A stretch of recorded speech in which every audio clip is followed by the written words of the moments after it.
My name is Abraham Walker with Ask A Walker, your Northern Virginia real estate. Yes, thank you. Hi, I'm Abraham Walker with Ask A Walker, your Northern Virginia real estate agent. And we're going through answering your home buyer questions. We're finishing up our series, 100 questions every first-time home buyer should ask. Today, we're covering question number 20, understanding real estate descriptions. This should help you to understand what agents are talking about, what they are referencing when they are making these little comments about their properties. And we want to make sure that you understand what you're getting yourself into. We also have an interesting part of the conversation where we're going to talk about square feet, square foot, the size of the properties. One of the things that's interesting about Northern Virginia is we do not rely on square feet as much as other markets. So price per square foot isn't really a conversation we have unless we're talking about condos. Okay. So that's going to be an interesting part of the conversation towards the end. And then we'll wrap up with answering your questions. So get your questions ready. Let me know where you're watching us from and let's get into it. But before we do, let me just let you know, we are real estate agents and we would love to assist you with your home buying or home selling journey. There's a link in the description to the Perfect Home Questionnaire. Fill out that form and you'll be laughing like this lovely couple who purchased themselves a property in Alexandria. And that's it. All right, so let's get into our show. All right, so how do you interpret real estate descriptions? One thing you want to consider or just keep in mind is that real estate agents are salespeople. They're salespeople and they're trying to position the property that they are representing in the best light, right? So if they're trying to position this property in the best light, then there are some things that they may embellish or use hyperbolic language around. It's very often when you have a property that has any type of view, your agent or the listing agent will embellish that view, even if that view is something you can only see when you're squinting your eyes and using binoculars. They will let you know if you can see the ocean or if you have a view of a lake or some type of water feature. Why is that? People love views. People will pay top dollar for views. You'll see properties in Northern Virginia that are along the Potomac River where individuals will say in their listings, you could have a view of the Potomac River. Now, unless you like water, unless you like those types of scenes, then that view may not be that valuable to you. But if you have a condo in Crystal City or even in the Clarendon area or Roslyn, and that condo has a view of the Washington Monument, even if you need binoculars to see it, that will be mentioned in the listing description. So is that deceptive? It's really more embellishment, right? It's not necessarily a lie, but it's not a full truth, right? It's not like you're at the National Mall and you could see everything that is going on with that particular property. So one thing to know though, if something is true, if something is a fact and the agent wants you to know, usually they'll mention it. So if there's a gourmet kitchen, if there are high-end appliances, if there was a fresh paint job, if there was new flooring, that kind of stuff is usually not embellished, right? But let's get into a couple terms that you're going to see as you go through your real estate search process. Fantastic view. What do you think fantastic view means? Well, it could mean that it's one of the best views in the area, or it could mean that you may have a fantastic view at some point in time throughout the day or throughout the night, but take it with a grain of salt. Treetop view. I don't really see this too much in the Northern Virginia area because while we do have rolling hills, we don't really have trees that are really close to properties. And our primary property types that we sell are single family homes, townhouses, and then condos towards the end. If we had more condos, we would probably see this. Treetop view just means that there's probably some trees in the background or from one of the views throughout the house. Just renovated, probably needs a minimum amount of redecorating.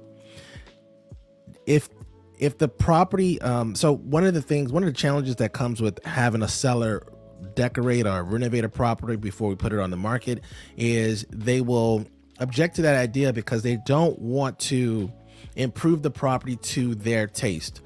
And this is one of the reasons why, if you're selling the property and you're watching this series, get your real estate agent involved. Your real estate agent has seen so many properties. They know what the trends of the moment or today are, and they can help you choose paint colors, choose designs. Don't go off of your personal preference because you're not going to be living there anymore.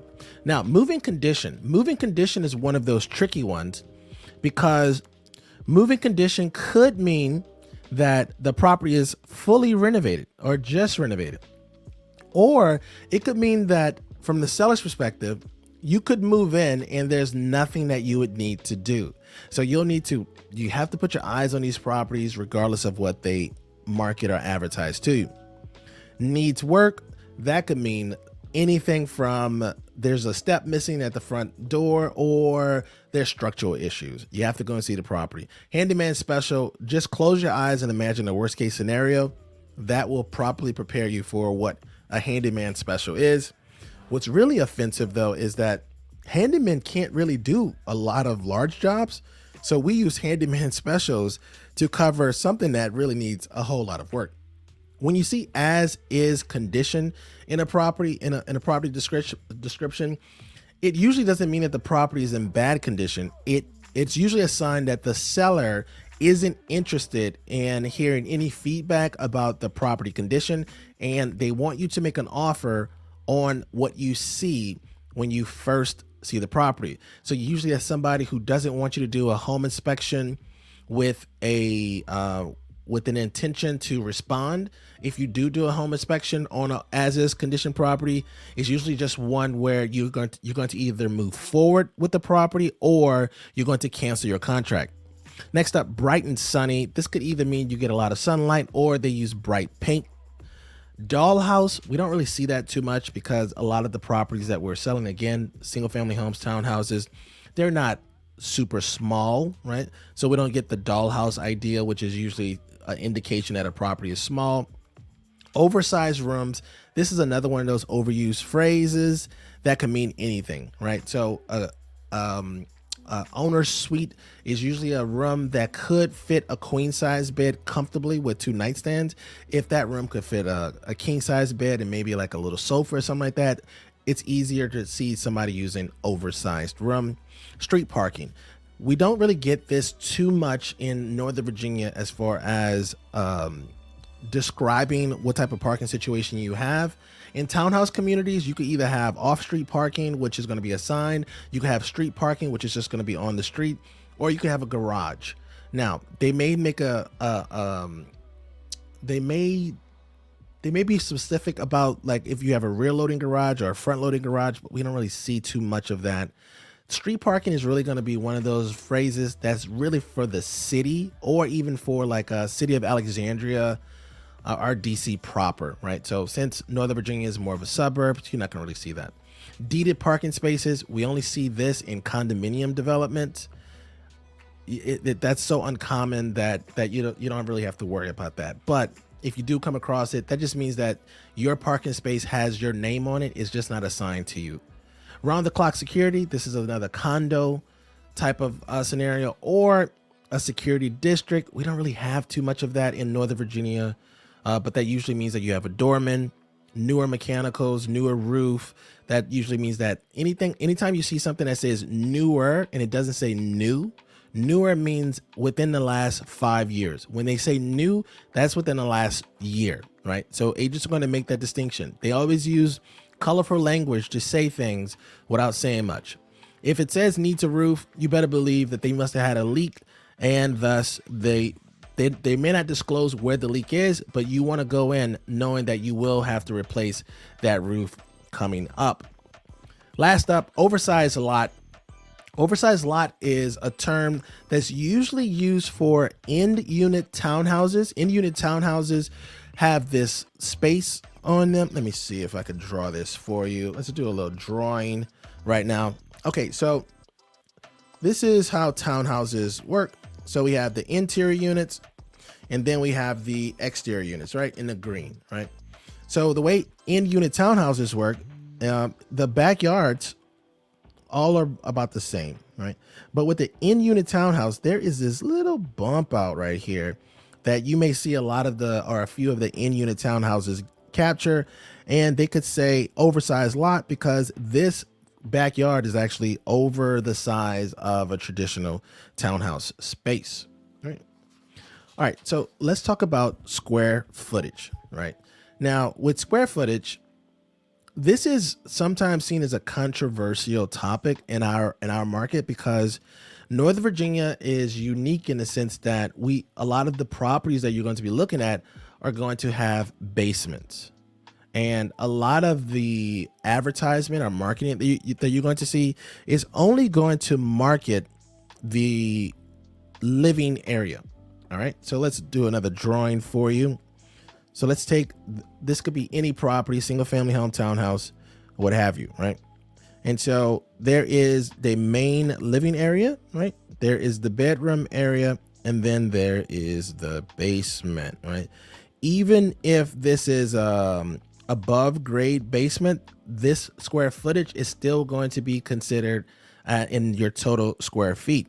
So in Northern Virginia, most of the numbers you are seeing is the square footage for these two levels here, right? Now, there are some agents who like to operate in the gray area, and they will actually include the total square footage, which is the bedroom, the main level and basement, and sometimes even the garage. So you want to watch out for that. That's just something that isn't done often. So it's not something that you have to be overly aware of, but it does happen where if you're looking in a particular development and you notice that most of the properties are 2,000 square feet, and then you come across this 3,000 square feet property, you may say to yourself, oh my goodness, that is a deal. That's going to be a deal. That's not true. In that development, most likely the main level, the bedroom level, 1,000 square feet, and then the basement level is another 1,000 square feet. And now this agent who is likes the gray area, they are marketing this property improperly, right? Now, you're probably thinking to yourself, you know what, Abraham, what happens if this happens to me, right? I buy a property based on the square footage, and then I move in and the property it doesn't measure up. I would say that you probably want to talk to the broker, the managing broker, and see if you have a complaint. Otherwise, if you've personally seen the interior of the property, and if that property was big enough for you at that time, then it's not that much of an issue, because in Northern Virginia, we simply don't price properties based on square footage. Our analysis is really more about what has happened in the area and what other buyers are willing to pay for properties within the last 30 days, 90 days, or even 6 months. We don't go back 6 months unless the market starts to slow down. So most of our marketing data is from 90 days. When it comes to the spring market, we're going to shorten that window up to 30 days because the market is moving so quickly. So I will say, if that's a huge issue for you, but you've walked through the property, you may just want to take it easy on them, right? All right, so let's finish talking about square footage. The way square footage works is, let's say for instance, this is a bedroom. The measurements are two. There's two ways to do the measurements.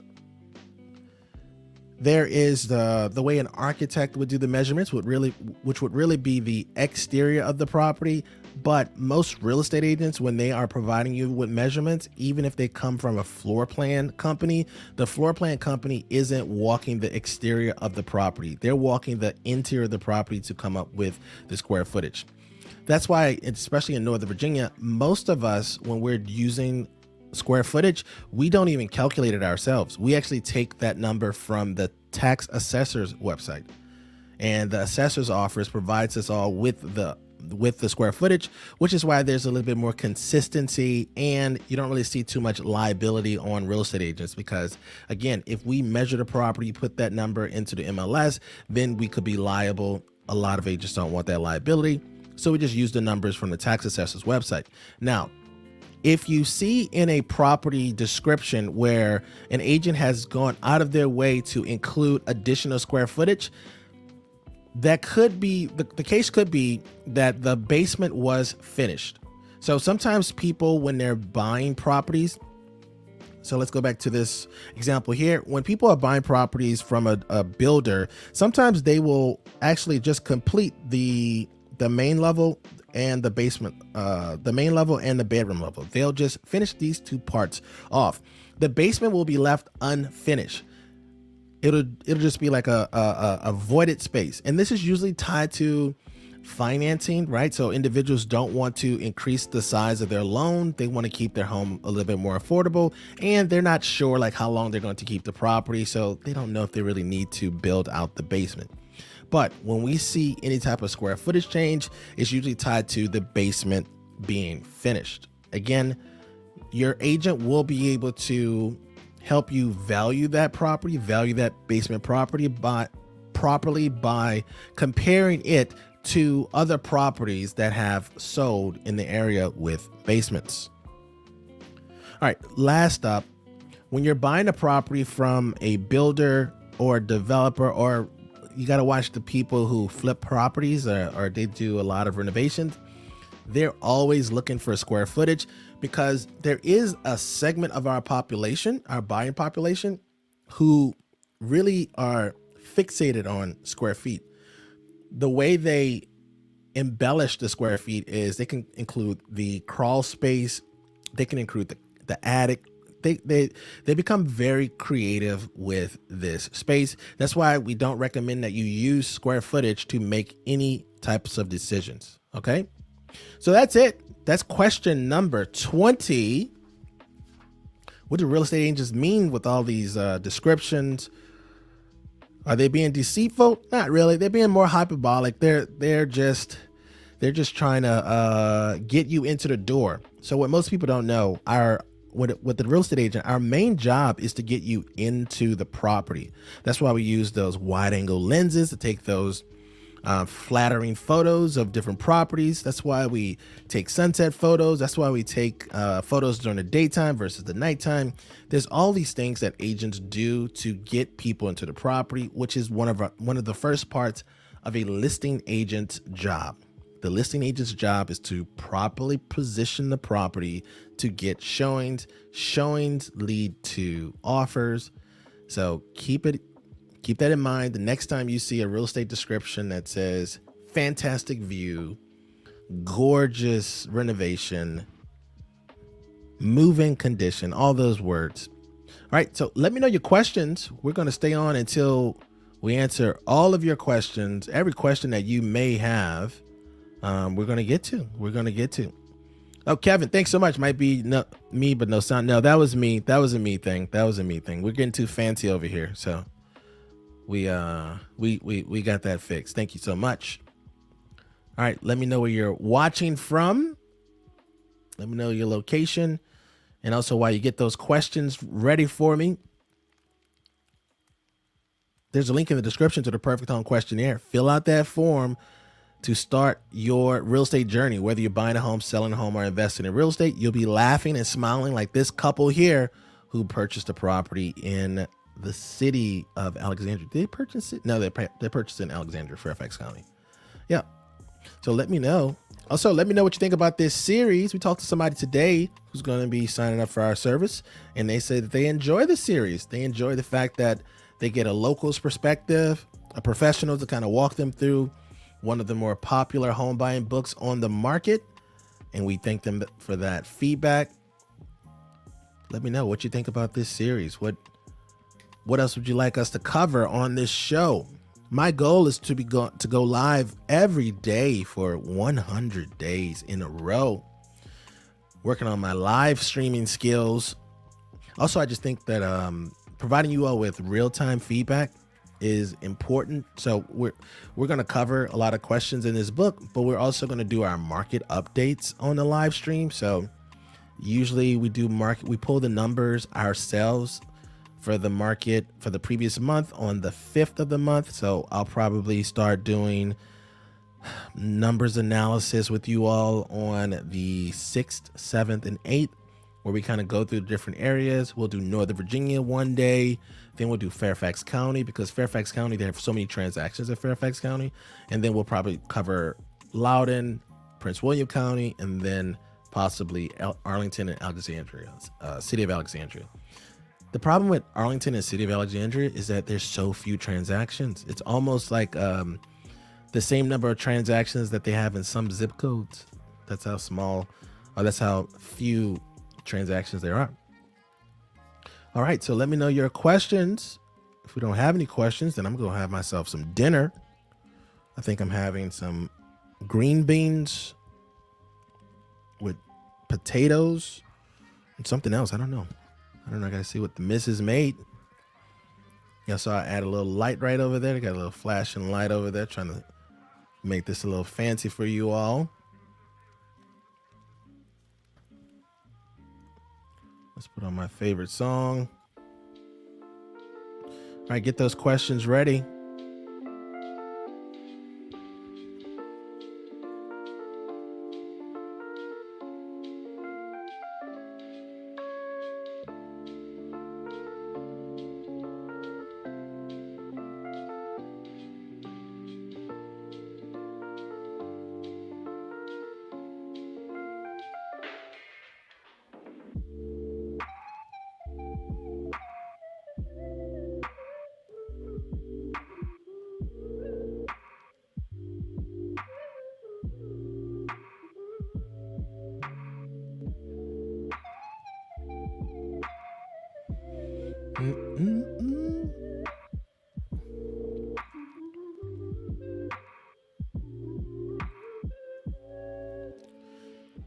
Did y'all see this article in the Washingtonian about the fact that we may actually break a record?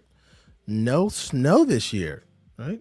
No snow days. Our kids are so frustrated with this because usually they could rely on at least a couple days off. And yeah,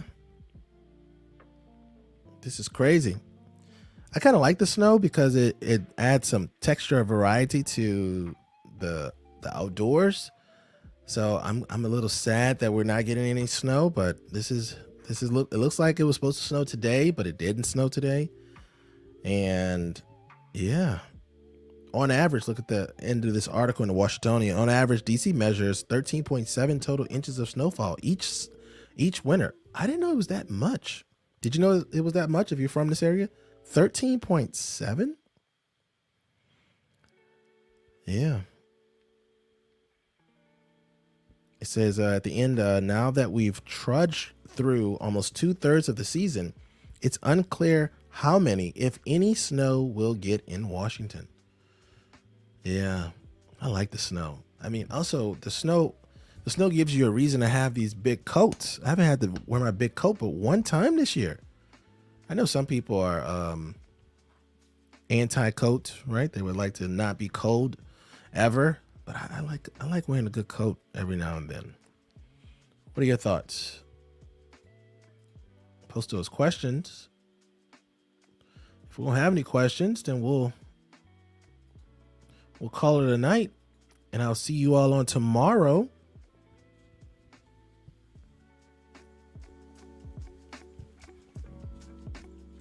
I feel like a radio DJ. Got my little switchboard here.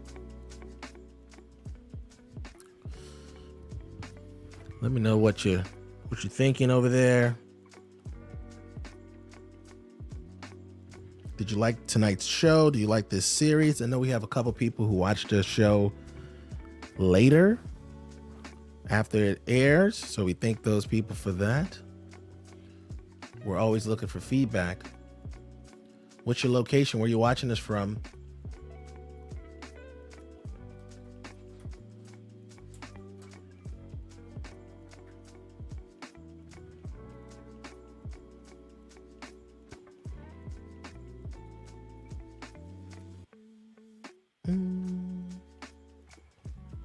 Last call for questions. We'll let one more song play and then we'll say goodnight.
All right, all right, all right. No questions tonight. We will be back tomorrow at 8 p.m. Eastern Standard Time. We'll go into question number 21 from our 100 questions every first-time home buyer should ask. Thank you so much for joining me tonight. Thank you for watching later on the rebroadcast. If you have any questions, post them down below in the comment section, and we will get to them after hours. Other than that, I'm your host, Abraham Walker with Ask A Walker, your Northern Virginia real estate agent, and I will see you on the next video. Peace.